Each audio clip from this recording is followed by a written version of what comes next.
की रौनक बढ़ानी हो, दीवारों को जब सजाना हो। With this spirit of transformative impact, Daityarthya Birla Group steps into the paint sector.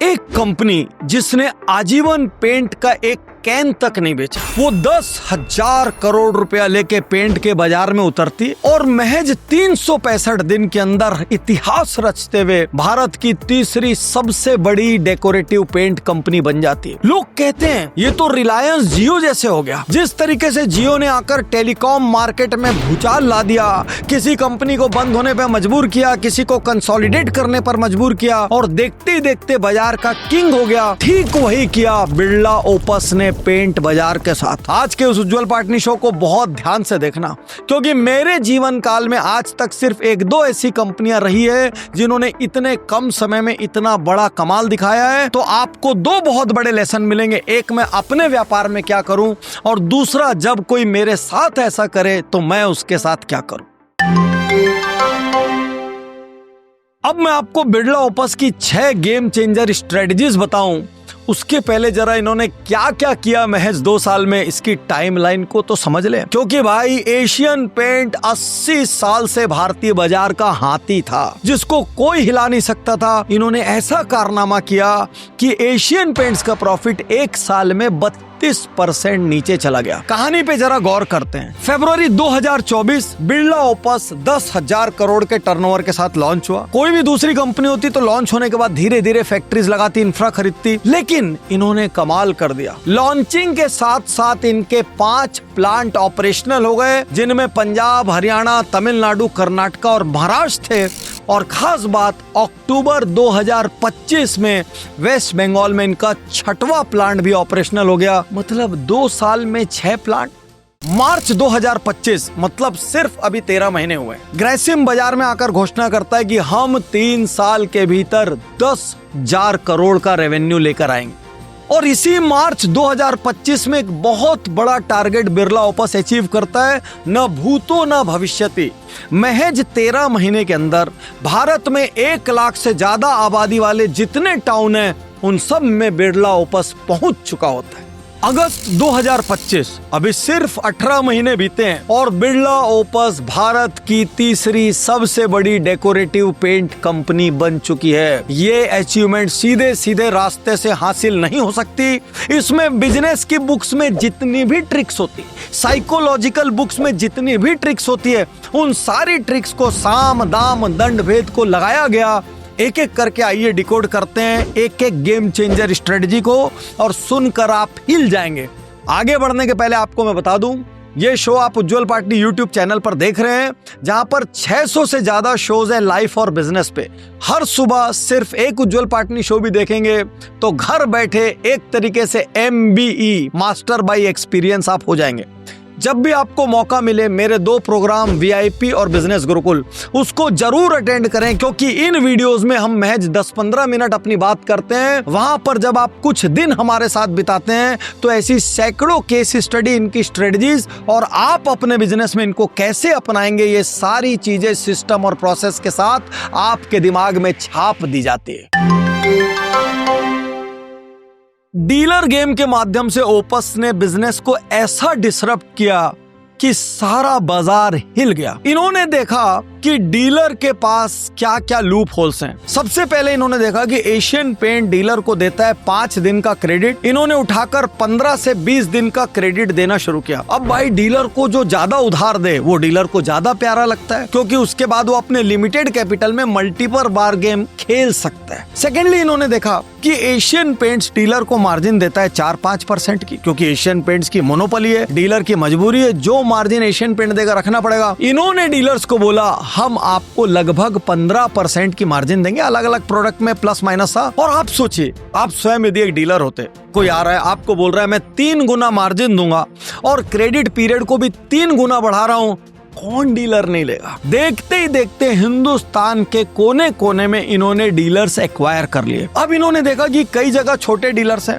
तो उनके पास छोटा इंफ्रास्ट्रक्चर है, छोटी शॉप है। इन्होंने छोटी मशीन डिजाइन की जो 40% छोटी। तो छोटे शहरों के छोटे टाउन्स की छोटी छोटी दुकानों में क्रांति आ गई और देखते ही देखते इन्होंने 45,000 मशीनों को इंस्टॉल कर दिया।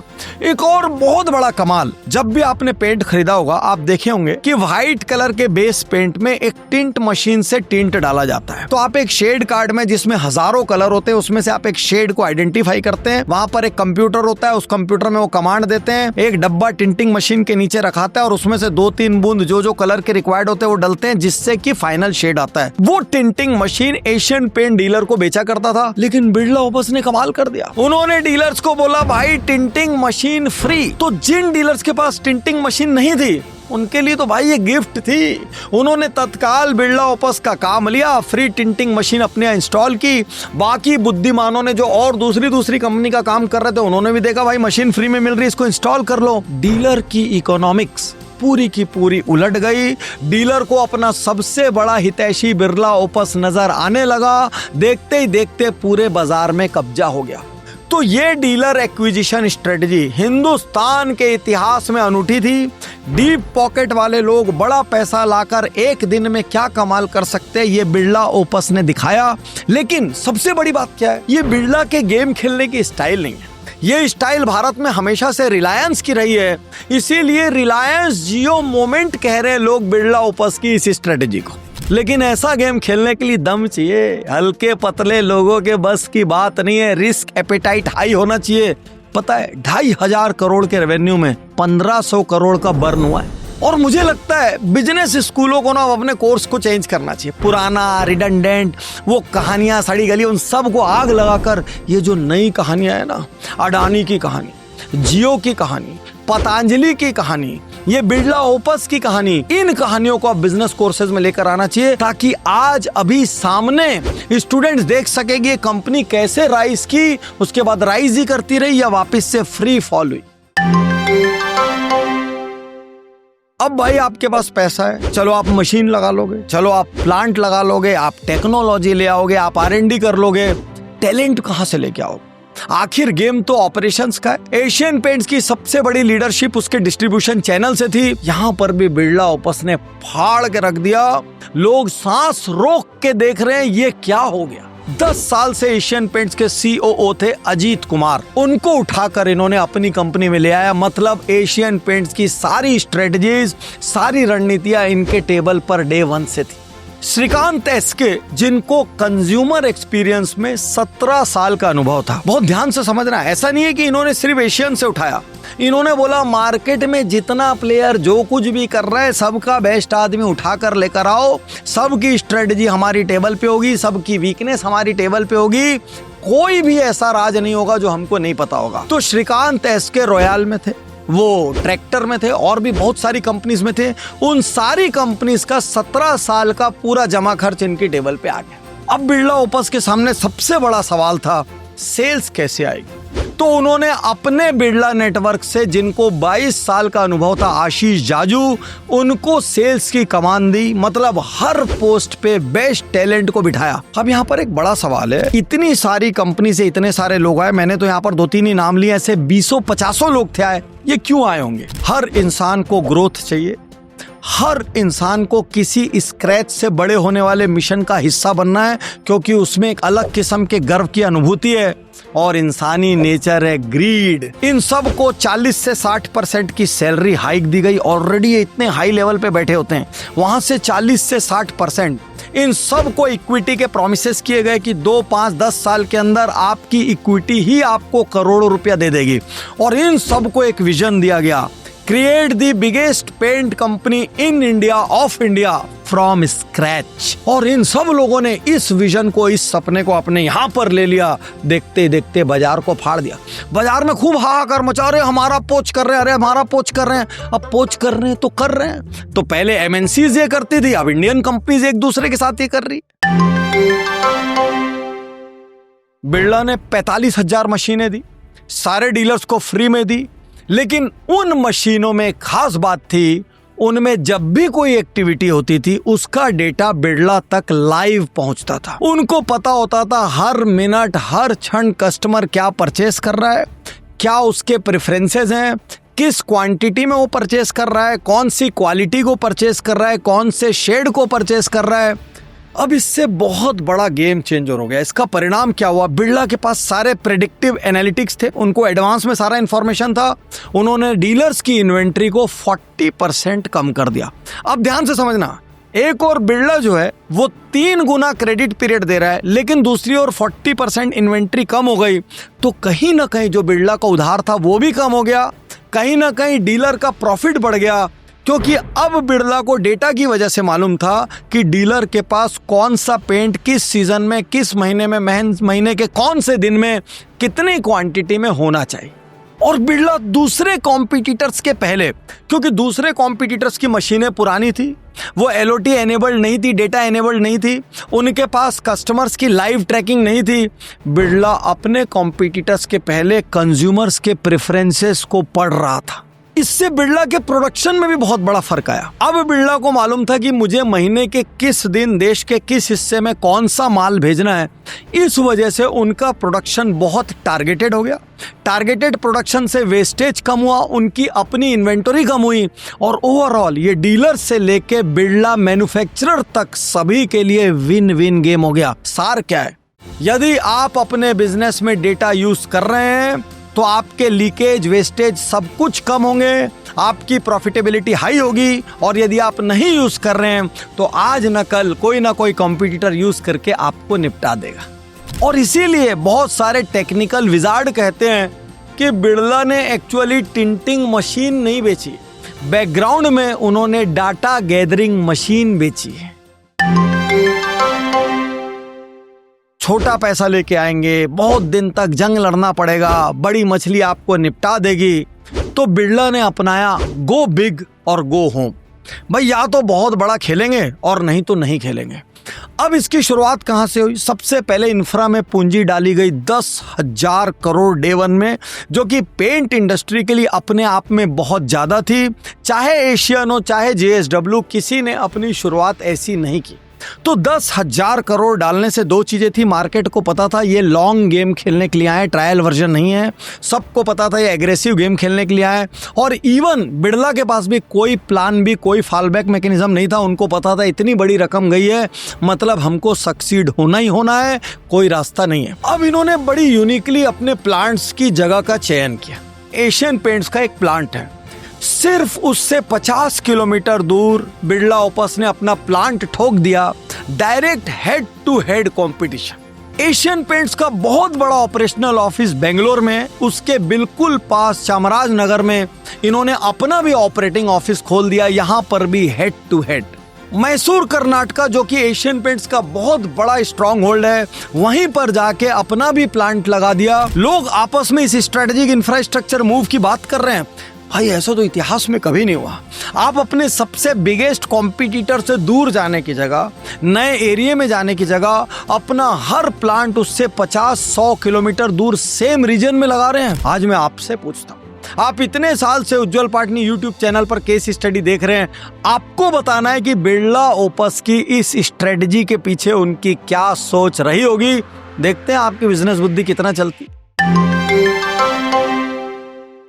3-4 साल पहले से एक्टिविटी स्टार्ट हुई। साइंटिस्ट उठाए गए जो इनके लिए R&D कर रहे थे, क्योंकि 10,000 करोड़ रुपया डालना है। सिर्फ मार्केटिंग से आप लॉन्ग टर्म सस्टेन नहीं कर सकते।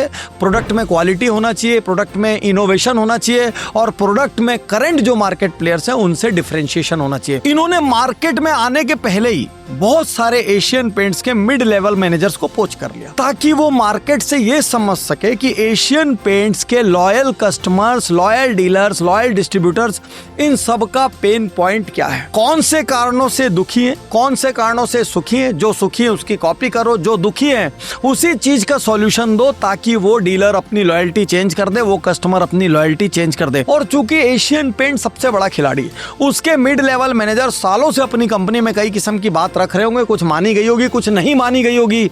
यहाँ पर ये बैठे थे, हमको जीतना है, और ये हर वो स्टेप लेने के लिए तैयार थे, भले ही उससे लॉस होता हो या प्रॉफिट होता। चूंकि ये काफी पहले से तैयारी कर रहे थे, तो इन्होंने सारे दूसरे कॉम्पिटिटर्स के डिस्ट्रीब्यूशन के प्लेबुक्स को स्टडी किया, क्योंकि एशियन पेंट्स की प्लेबुक दुनिया भर में मशहूर है, और उन सब को स्टडी करके उनके लूप होल्स को प्लग करके उनसे बेहतर डिस्ट्रीब्यूशन नेटवर्क की स्थापना की। इस एडवांस प्रिपरेशन स्ट्रेटजी के कुछ बहुत खतरनाक टेक अवेज हैं जो मुझे हिट कर रहे हैं। सबसे पहला, हायर फ्रॉम कॉम्पिटिटर्स। उनको मालूम है उनके प्रोडक्ट में क्या अच्छा है और क्या बुरा है। दूसरा सबसे बड़ा take away, hire from adjacent industries so that they come up with fresh ideas, वही पाइप से न सोचे। और तीसरी सबसे बड़ी, सबसे क्रांतिकारी strategy, hire long before you launch. यदि प्रोडक्ट लॉन्चिंग के समय हायर करेंगे, उसके पहले एक छोटी सी टीम से काम चलाते रहेंगे, तो प्रोडक्ट वही बनेगा जो पहले बन रहा था। यदि आप पहले से क्वालिटी को लेकर आएंगे, तभी आप मार्केट में डे वन में डिफरेंशिएटर के साथ, हंगामे के साथ, क्रांति के साथ खुद को लॉन्च कर पाएंगे। इससे एक और बहुत बड़ा डिस्कशन शुरू हुआ कि क्या हर बड़ी कंपनी जो बड़े इन्वेस्टमेंट के साथ आ रही है, उसको अपने प्रोडक्ट को मार्केट में लॉन्च करने के 2-3 साल पहले ही सारी क्रिटिकल टीम बिठा देनी चाहिए, भले ही उसकी जरूरत हो चाहे ना हो। और वो सारी क्रिटिकल टीम मार्केट के बेस्ट प्लेयर्स से होने चाहिए। उस समय भले ही वो ओवरहेड हाई लगे, लेकिन डे वन से आपकी जीत निश्चित हो जाएगी। बिरला ओपस ने मार्केट में बेहिसाब कंट्रोवर्सी क्रिएट की। सबसे पहले उन्होंने एशियन पेंट्स के ऊपर एक एंटी ट्रस्ट केस दायर कर दिया, जिसमें उन्होंने लिखा कि डीलर्स को फोर्स किया जा रहा है, उनको पेनल्टी करी जा रही है, उनको पनिशमेंट दिया जा रहा है, बिरला की ग्रोथ को जानबूझ के रोका जा रहा है। और ये केस कोर्ट में एडमिट भी हो गया। इस केस को खूब टीआरपी मिली, और कहते हैं जो मार्केटिंग के विजार्ड्स है, उनका आकलन है कि बिरला ने महज कंट्रोवर्सी स्ट्रेटजी से अपने लिए 500 करोड़ के लगभग की मार्केटिंग खड़ी की। और इसमें सिर्फ यही नहीं था, उनके सीईओ का जो एग्जिट था, जिसको खूब हंगामे के साथ लाए थे, जिसने 1.5 साल में बिजनेस को इतनी ऊंचाई तक ले जाने का महान काम किया, वो देखते ही देखते आउट हो गया। ये बातें सारे बिजनेस सर्किट में फैली, लेकिन इनडायरेक्टली इससे भी बिरला को कंट्रोवर्सी मार्केटिंग मिली। और सबसे बड़ी कंट्रोवर्सी, बाकी सारी पेंट कंपनियां त्राहिमाम चिल्लाने लग गई, क्योंकि सब ने बोला यार इंडस्ट्री में 4-5-6% के डीलर कमीशन का ट्रेंड है, आप 12% दे रहे हैं, 15 दे रहे हैं, 16 तक जा रहे हैं, कर क्या रहे हैं, इससे तो मार्केट बर्बाद हो जाएगा। सारी कंपनियों ने खूब रोना गाना मचाया। 100% सेम जैसा जियो में हुआ था। तो अब बड़ा सवाल ये है, आपके मन में आ रहा होगा, यार पाटनी साहब सब कुछ इतना गोल्डन है, सब कुछ इतना ग्रीन है, इतनी हरियाली है। नहीं, ऐसा नहीं है। यहाँ पर एक बहुत बड़ा रिस्क है, और गलती से आप ये सब कॉपी मत कर लेना, क्योंकि ये कॉपी करने के लिए पहले तो आपकी जेब में 10,000 करोड़ रुपया चाहिए। उसके बाद आपको बिरला होना चाहिए जिनके एक बिजनेस में लॉस भी हो जाए तो दूसरे 50 बिजनेस से वो उस लॉस को कवर कर ले। तो गलती से ब्लाइंड कॉपी मत कर लेना। लेकिन अभी हमको ताली बजाना चाहिए कि महज 2 साल के भीतर एक कंपनी भारत के पेंट बाजार की लीडर बन गई। महज 1 साल के भीतर वो देश के कोने कोने तक पहुंच गई, और इसकी चर्चा पूरी दुनिया के अलग अलग बिजनेस स्कूल्स में हो रही है। शुक्रिया, धन्यवाद, थैंक यू।